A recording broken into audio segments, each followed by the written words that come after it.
Oi, gente! Hoje é mais um vídeo do nosso canal da saga Direito Constitucional para a Prova de Polícia Civil do Estado de São Paulo. E a gente está no tema do artigo 5º e hoje é a terceira parte do artigo 5º. Então vamos direto para o conteúdo para não perder tempo. Bom, os incisos de hoje, a gente vai passar por eles um pouco mais rápido, são incisos pouco cobrados em provas. E os que forem mais recorrentes eu vou deixando aqui para vocês, tá? Para vocês prestarem mais atenção. A gente vai começar com o inciso 22, e ele diz o seguinte, ó, é garantido o direito de propriedade. Então, a Constituição garante o direito de propriedade. O que é a propriedade? A propriedade é o direito que a pessoa tem de ser dono de um objeto. Isso corresponde a poder usar, a poder dispor e a poder aproveitar os rendimentos que vêm daquele bem. Então, por exemplo, se eu tenho uma residência, né, eu sou proprietário daquela residência, eu posso vender, eu posso trocar, eu posso usar como moradia, eu posso usar para comércio, eu posso locar. Então, esse é o direito de propriedade. A gente não vai adentrar muito na explicação do que é propriedade, porque é o tema mais de direito civil, mas é só para vocês terem uma noção. E aí a gente passa por inciso 23, que é um complemento, que fala o seguinte, a propriedade atenderá à sua função social. Lá na primeira aula do artigo 5º, eu disse para vocês que nenhum direito ele é absoluto.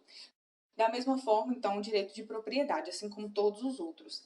O direito de propriedade não é absoluto e ele deve atender à função social. Então, a função social serve para limitar o direito de propriedade. O que é a função social? É a mesma coisa que eu dizer que, além da propriedade suprir os interesses do proprietário, ela deve também atender aos interesses da sociedade. Eu vou dar um exemplo para ficar mais fácil de compreender. Uma pessoa tem uma residência e aquela residência, em tese, deveria servir para moradia. Só que a pessoa usa a residência para fazer o tráfico de drogas. Então, apesar de atender o interesse do proprietário, ele não atende o interesse da sociedade, porque ali está acontecendo um crime, vai influenciar outras pessoas de forma negativa, né? Vai ser ruim para aquela sociedade. Então, aquela propriedade ela deixa de atingir a sua função social e ela pode ser restringida, né? Esse direito pode ser restringido, pode ser limitado. E aí vem o inciso 24, e esse inciso ele é mais recorrente em prova, e ele diz o seguinte, ó, que a lei estabelecerá o procedimento para desapropriação por necessidade ou utilidade pública ou interesse social, mediante justa e prévia indenização em dinheiro, ressalvados os casos previstos nesta Constituição. Então, está dizendo que se eu tenho um imóvel, ele pode ser desapropriado, e essa desapropriação ela pode ocorrer por três motivos: por necessidade pública, por utilidade pública ou por interesse social. E quando isso ocorrer, tem que ser mediante, né, justa e prévia indenização. Tem que ser uma indenização anterior. E essa indenização, ela tem que ser em dinheiro. Essa é a regra. Mas a própria Constituição pode trazer exceções, né? Pode trazer casos diferenciados. É o que está falando ali, ó, ressalvados os casos previstos nesta Constituição. Então, o que esse inciso está dizendo? Ele está dizendo que a regra é que a desapropriação ela aconteça por necessidade, utilidade pública ou interesse social, diante de justa e prévia indenização em dinheiro. Mas pode ser que em alguns casos essa apropriação aconteça por necessidade, utilidade pública ou interesse social, mas que a indenização não seja prévia ou também não seja em dinheiro, ok? E aí a gente vem para o inciso 25, e ele diz o seguinte, olha, num caso de iminente perigo público, a autoridade competente poderá usar de propriedade particular, assegurada ao proprietário, indenização ulterior, quer dizer, posterior, se houver dano. Esse inciso também ele é mais recorrente nas provas da Polícia Civil de São Paulo, ok? Então, está falando assim, que se houver um perigo público, a autoridade competente, né, ela pode usar, pode requerer a propriedade particular, e se por um acaso essa propriedade for usada e houver algum dano, o proprietário tem direito de uma indenização. Mas essa indenização, ela é posterior ao uso e se houver dano, ok? E aí a gente vai para o inciso 26, fechando essa primeira parte aqui sobre propriedade. E ele diz o seguinte: a pequena propriedade rural, assim definida em lei, desde que trabalhada pela família, não será objeto de penhora para pagamento de débitos decorrentes de sua atividade produtiva, dispondo a lei sobre os meios de financiar o seu desenvolvimento. Então, o que a gente vai reparar nesse inciso aqui, ó? Que a pequena propriedade rural, o conceito de pequena propriedade rural, ela é definida numa lei. A gente não vai adentrar no conceito porque não vem o caso desse inciso para a nossa prova, ele é bem pouco recorrente, ok? Mas a gente tem que saber que a pequena propriedade rural, esse conceito, a definição é definida em lei. E essa pequena propriedade rural, desde que trabalhada pela família, então, pequena propriedade rural, trabalhada pela família, não pode ser objeto de penhora para pagamento de débitos decorrentes da sua atividade produtiva. Então, eu tenho uma família, mora numa pequena propriedade rural e eles fazem um financiamento para comprar mudas para plantar. E aí, por algum motivo, eles não conseguem cumprir, né, com aquele pagamento daquele financiamento. A pequena propriedade rural, neste caso, ela não pode ser objeto de penhora para o pagamento desse financiamento. Não pode ser usada para pagamento desse financiamento que é decorrente da atividade produtiva, ok? Aí a gente encerra essa primeira parte aqui de propriedade e aí vamos para a segunda parte. A segunda parte começa pelo inciso 27. E o inciso 27 diz o seguinte, olha: aos autores pertence o direito exclusivo de utilização, publicação ou reprodução de suas obras, transmissível aos herdeiros pelo tempo que a lei fixar. Aqui o inciso 27, ele introduz a propriedade, o direito, né, à propriedade intelectual. E o que é a propriedade intelectual? É o direito que o responsável pela criação de alguma obra tem, durante determinado tempo, de colher as recompensas resultantes daquela obra, daquela criação. A propriedade intelectual, ela vai estar normatizada na Lei 9610 de 98, e lá no artigo 7º dessa lei, traz o conceito do que seriam, né, as obras intelectuais. E diz o seguinte, ó, artigo 7º: são obras intelectuais protegidas as criações de espírito, expressas por qualquer meio ou fixadas em qualquer suporte, tangível ou intangível, conhecido ou que se invente no futuro, tais como. E aí vem o rol descritivo do que poderiam ser as obras intelectuais. Então a gente vai ter obras de literatura, vamos ter peças de teatro, música, obras de engenharia, pinturas, programas de computador.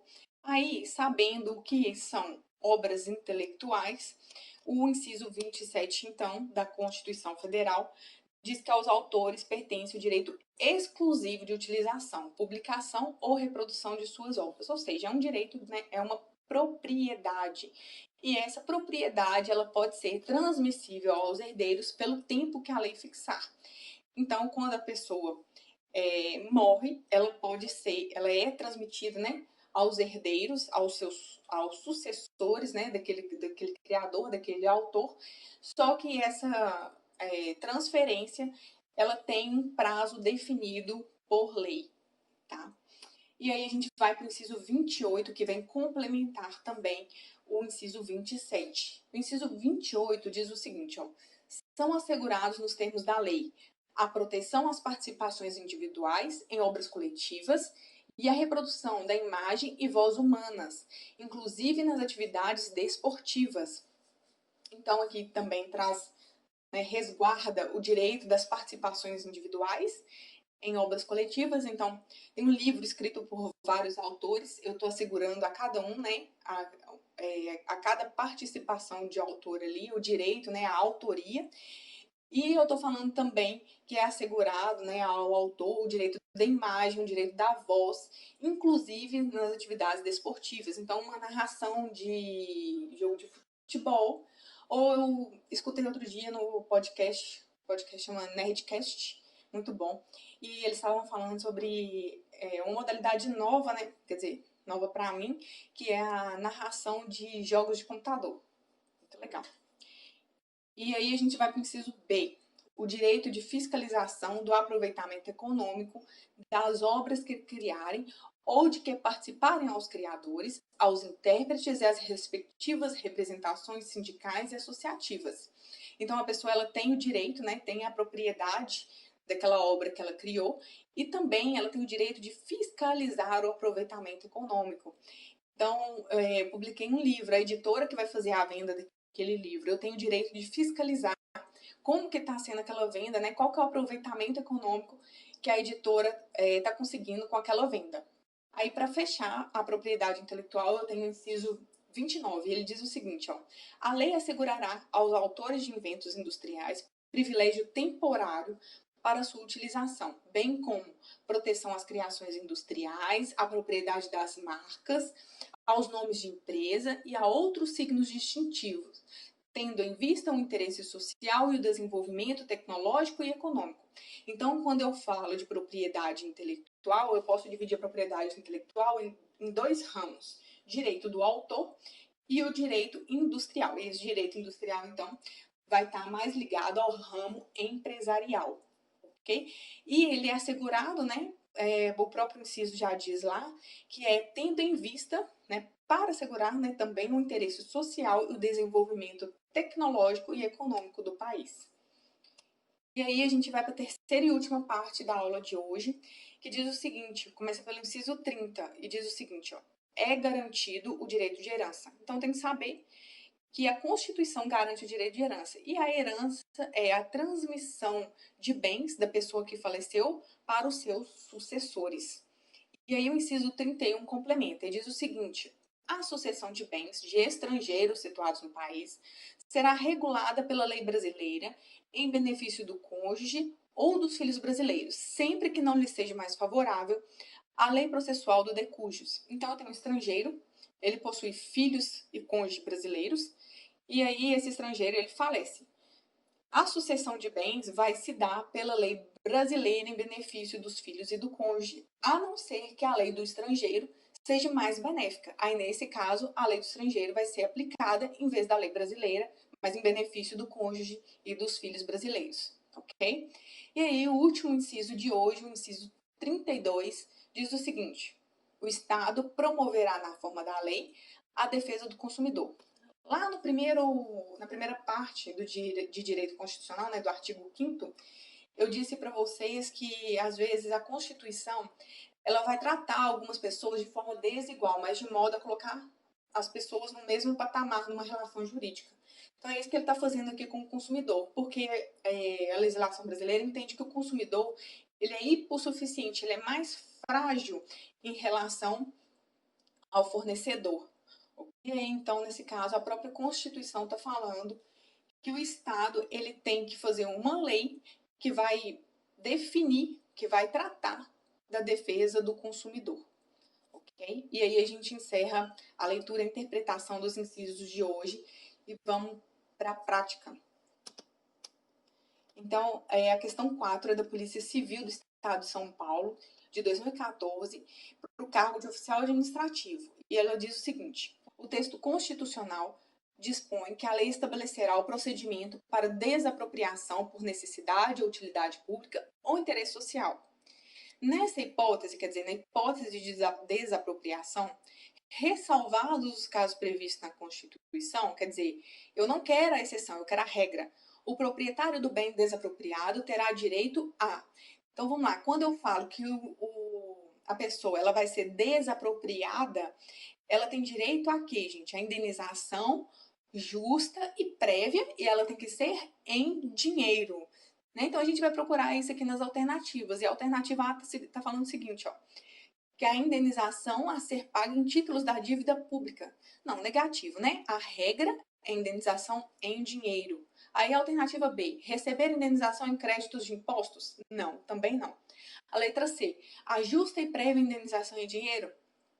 Certinho. Então, a alternativa correta é a alternativa C, a justa e prévia indenização em dinheiro. E aí a gente vai para a última questão. Eu peguei essa questão do MPE de São Paulo, porque os outros incisos eles são muito pouco recorrentes na prova da Polícia Civil de São Paulo, então eu quis trazer uma questão da mesma banca para vocês treinarem, tá?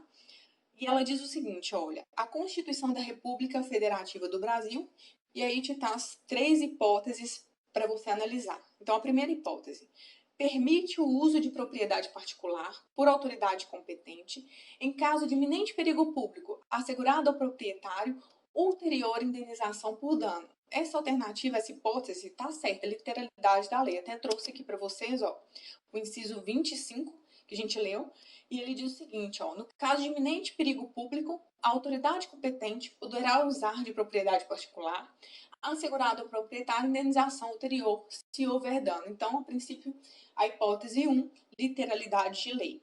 Vamos ver a hipótese 2. Estabelece a desapropriação por necessidade ou utilidade pública ou interesse social. Até aí tudo certo, né? Somente mediante pagamento em dinheiro. Não, não é somente. A regra é que seja uma indenização feita em dinheiro, mas essa indenização pode ocorrer de outra forma, né, nos casos ressalvados pela Constituição. E aí eu trouxe para vocês o inciso 24 para vocês recordarem o que ele diz. Ó. Ele diz o seguinte, a lei estabelecerá o procedimento para desapropriação por necessidade ou utilidade pública ou por interesse social, mediante justa e prévia indenização em dinheiro, ressalvados os casos previstos nessa Constituição. Então, pode ser que em alguns casos a indenização não seja em dinheiro, ok? E aí vem a hipótese 3. E a hipótese 3 está falando o seguinte, ó, que a Constituição garante a impenhorabilidade da pequena propriedade rural, tá aí certo? Por quaisquer dívidas de seu proprietário. Não, né? A gente leu lá que não são por quaisquer dívidas, são por dívidas referente à atividade produtiva da pequena propriedade rural. E aí o inciso, para vocês recordarem, é o inciso 26, e ele diz o seguinte, ó, a pequena propriedade rural, assim definida em lei, desde que trabalhada pela família, não será objeto de penhora para pagamento de débitos decorrentes da sua atividade produtiva, dispondo a lei sobre os meios de financiar o seu desenvolvimento. Então, analisando todas as hipóteses aqui, a única hipótese correta é a hipótese 1. Selecionando as alternativas que só tem a hipótese 1 correta, a alternativa A é a alternativa correta. E a gente fica aqui com a aula de hoje, finalizando então a terceira parte do artigo 5º da Constituição Federal.